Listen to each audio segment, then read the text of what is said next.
I will briefly talk about structural ceramics, then about some reactive powders in water, colloidal processing of non-oxide-based ceramics, namely hard and tough in situ self-reinforced sialons, but also silicon carbide, silicon nitride, silicon carbide nanocomposite ceramics. And finally, I will present a new and versatile direct concentration technique that we name temperature-induced agglomerates. Well, these are some of the non-oxide and structural ceramics, and they found many industrial applications. Some of them are indicated in this slide. Sialons in particular have a set of outstanding properties, and namely at high temperature and including toughness, but also toughness still needs to be further improved, and this talk deals with this. So, sorry. The sialon material, we have two essential crystalline phases, the alpha and beta. The alpha phase has a higher hardness but a lower toughness, and the opposite happens with the beta phase. And it has been proposed that a way to take profit of this of the properties of the two phases is to enrich the inner part of the ceramic bodies with the beta phase for increasing toughness, and enrich the surface with the α-sialon phase for hardness. But this is not easy to engineer.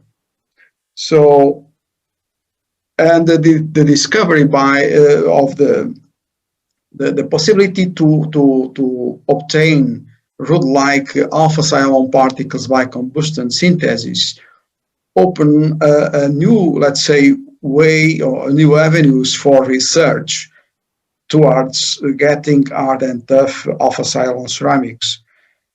And we attempt to incorporate different added amounts of rod-like sialon particles into sialon matrices.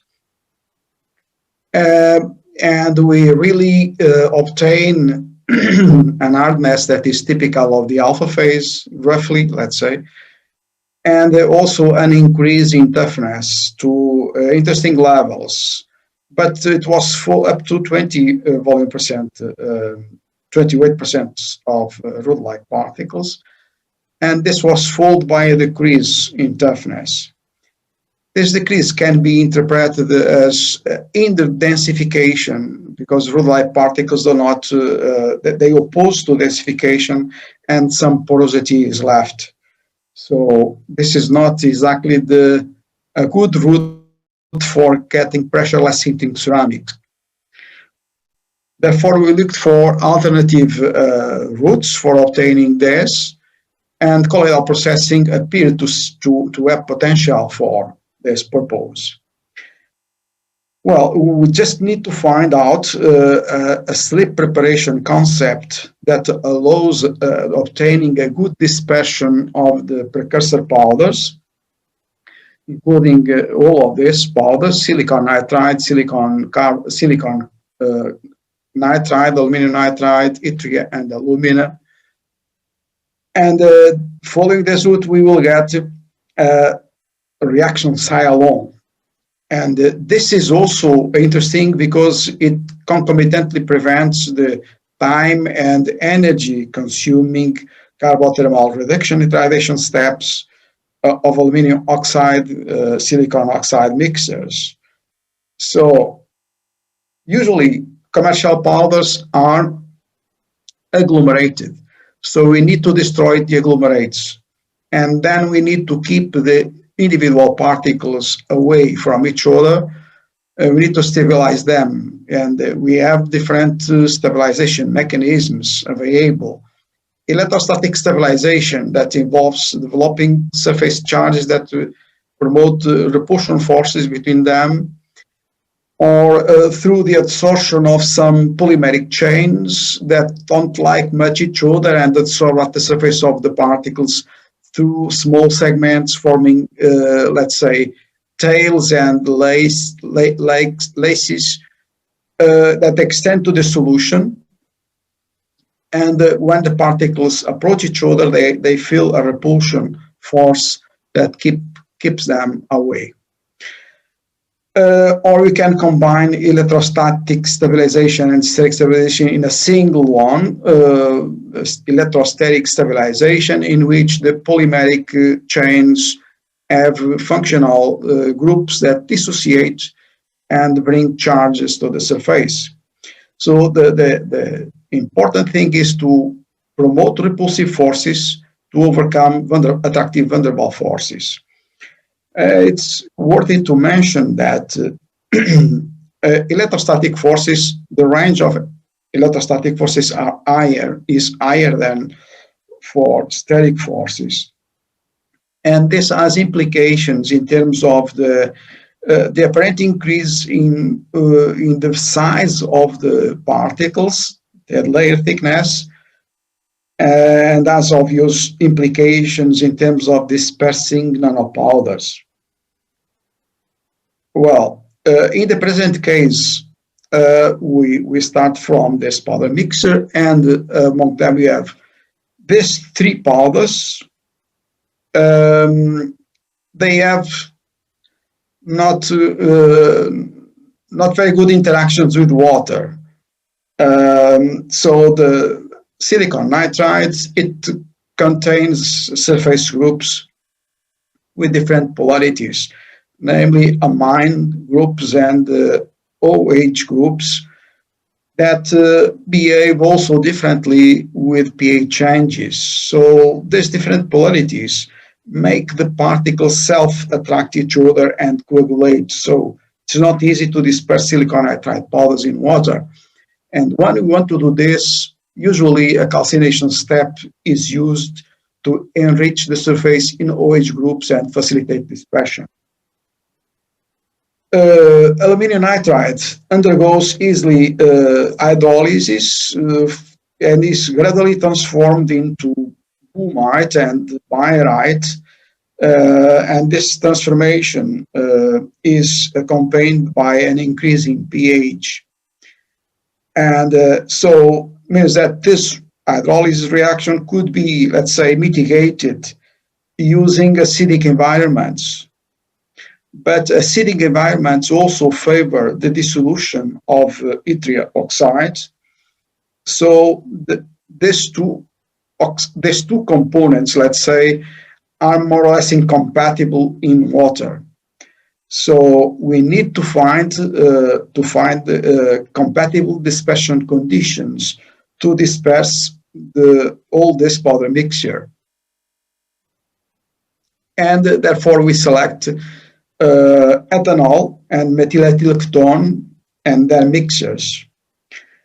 And the dispersant was a polyester polyamine copolymer, which consists in low solubility anchoring groups that strongly adsorb to the surface, and also some more soluble chains that extend to the solution, promoting, let's say, the static repulsion.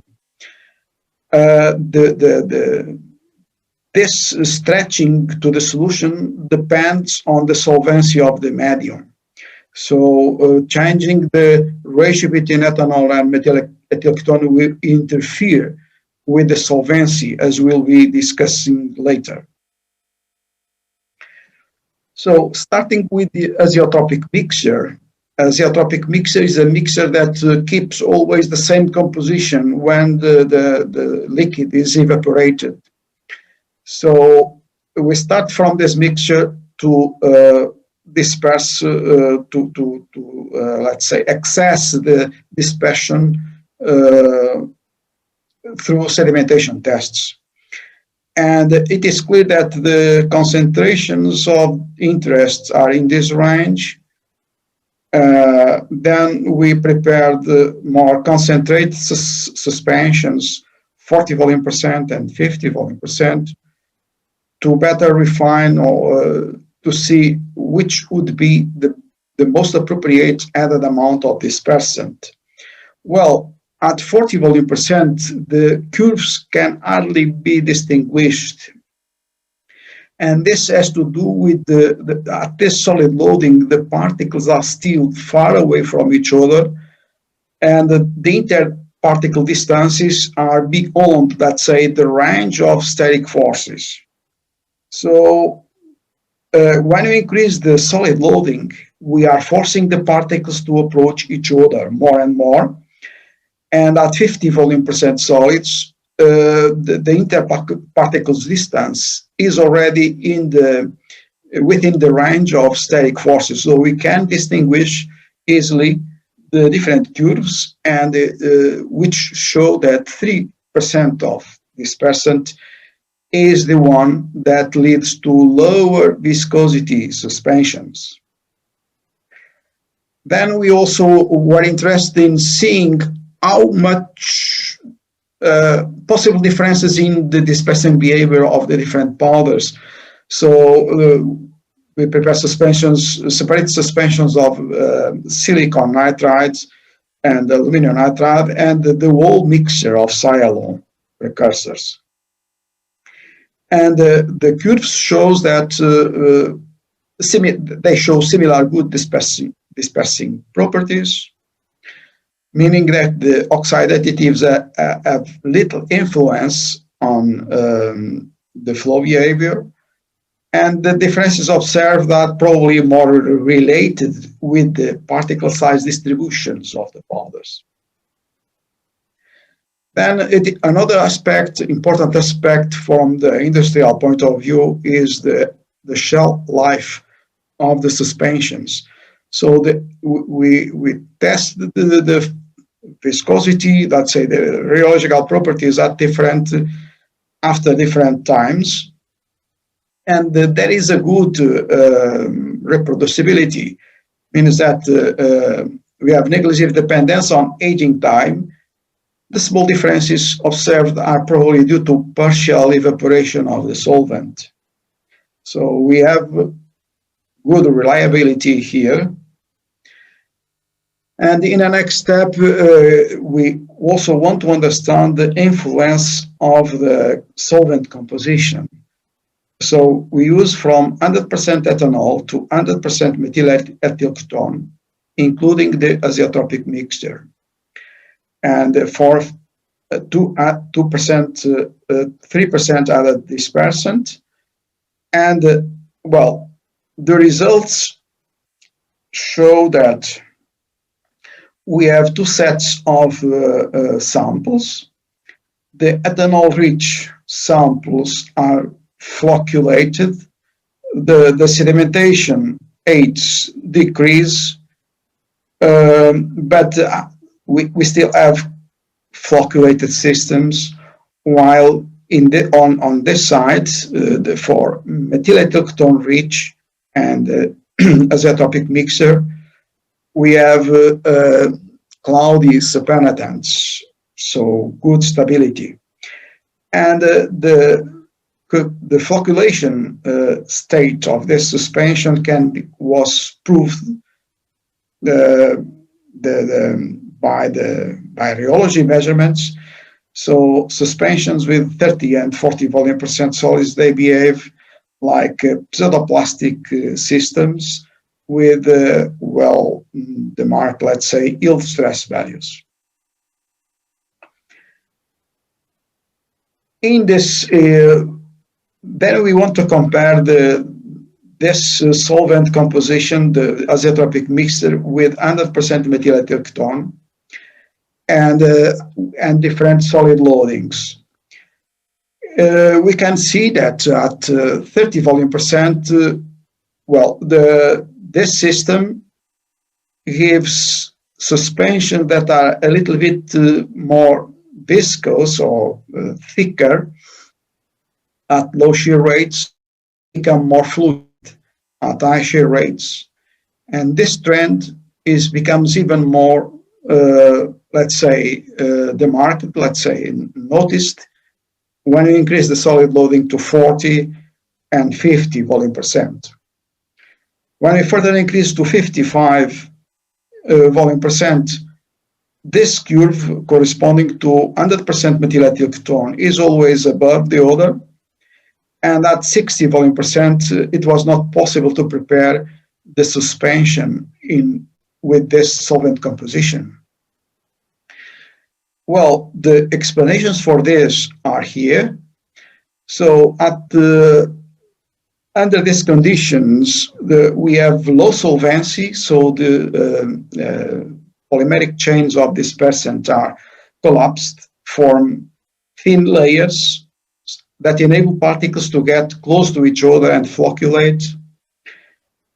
When we have high solvency, we have eddy-like configurations of the dispersant, and when the particles approach this eddy-like molecules can interpenetrate each other and confer some structure to the suspensions, explaining why they require higher shear stresses. They require higher shear stresses at the beginning for lower shear rates, and why they fluidify at high shear rates, because these chains can align according to the flow direction and offer less resistance to flow. The best, let's say, balance is obtained for the isotropic mixture.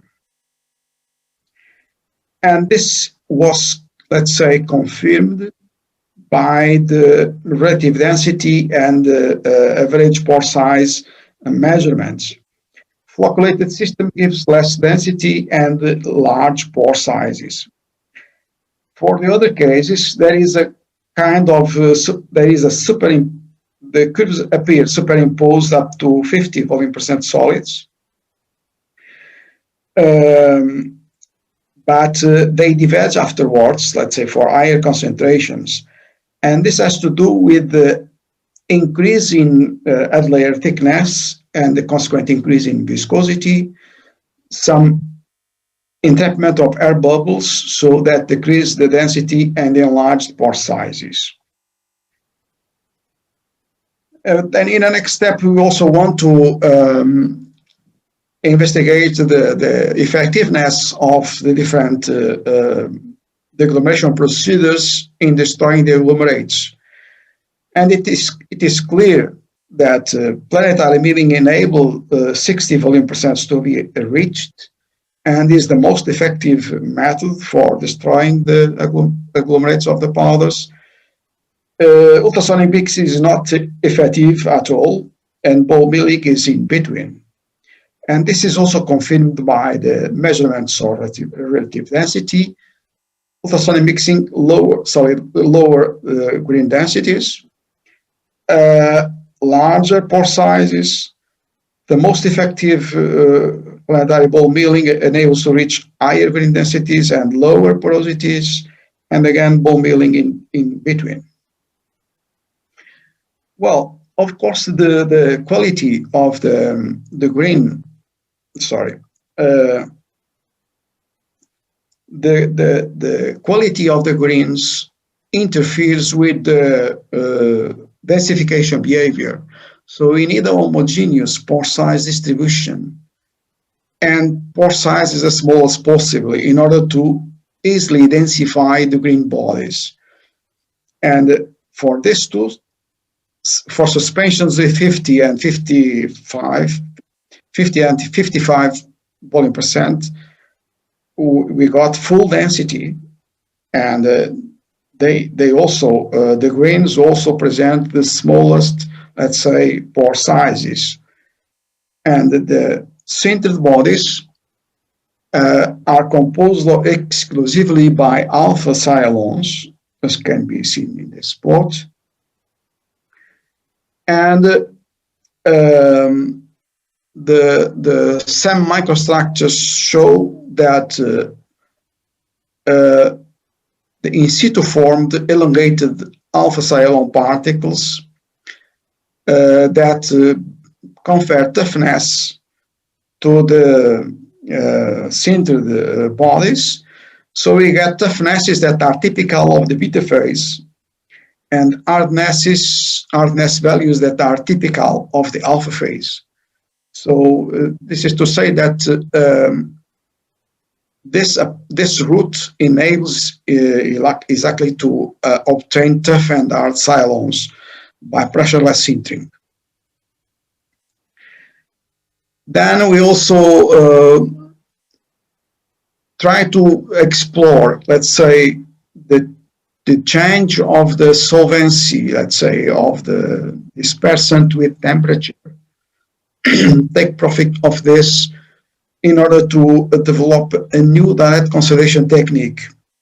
So the consequences are here. So when we decrease temperature, the viscosity increases significantly, and also the elastic modulus. So means that the fluid suspensions are transformed into solid green bodies. And this is also the elastic modulus as a function of frequency. So we get for very low temperatures, relatively low temperatures of minus 2.5 degrees centigrade, very high values of G prime. And so the temperature-induced gelation model can be is explained in this sketch. Here we have a stable suspension. The particles are well stabilized in the isotopic mixture. Then when we decrease the temperature, the chains start to collapse and entangle each other. And so there is a high viscosity, there is an increasing viscosity because of that. And with further decreasing the temperature, the suspension becomes jellified, let's say, and then we can dry it easily and become with a green body that is ready to sinter.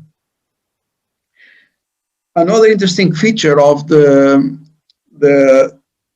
temperature-induced gelation is the reversibility.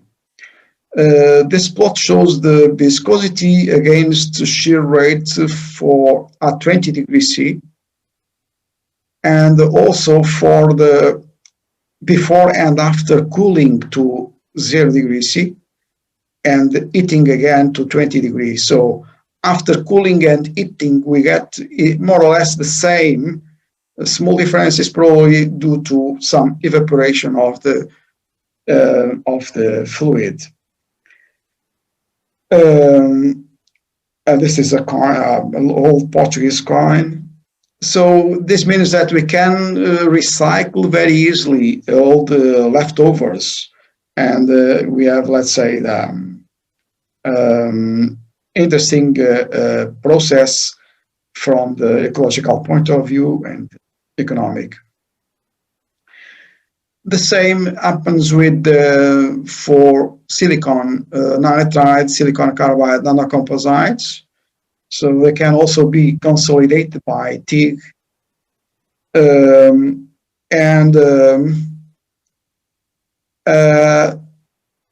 It was also shown that we can further exploit the elongated particles for producing porous materials for high temperature applications. In this case, we just combined the elongated particles of β-sialon with 20% of precursor powders, α-sialon precursor powders, and dispersed them and sintered, and obtained this interesting microstructure with pore sizes of some microns. We can, of course, explore further this to introduce further, let's say, larger pores if necessary. Well, finally, I would like to conclude saying that key point is to achieve stable and homogeneous suspensions with isolate loadings. And I have shown that several factors, including preparation procedure, solvent composition, amount of dispersant, all of them play important roles on colloidal processing of non-oxide ceramics. And this demands process optimization.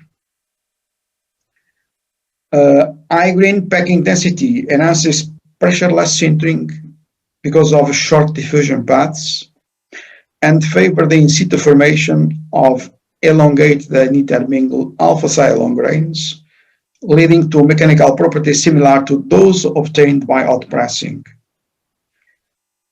As I have shown, rod-like sialon particles enable engineering porous ceramics for high temperature applications and exploring the temperature-dependent solvency of dispersant.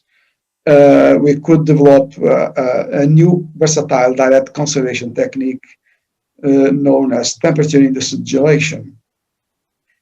Well, I'd like to thank Foundation for Science and Technology of Portugal and CISECU, Aveiro Institute of Materials, for the support. And I also would like to thank all my national and international collaborators.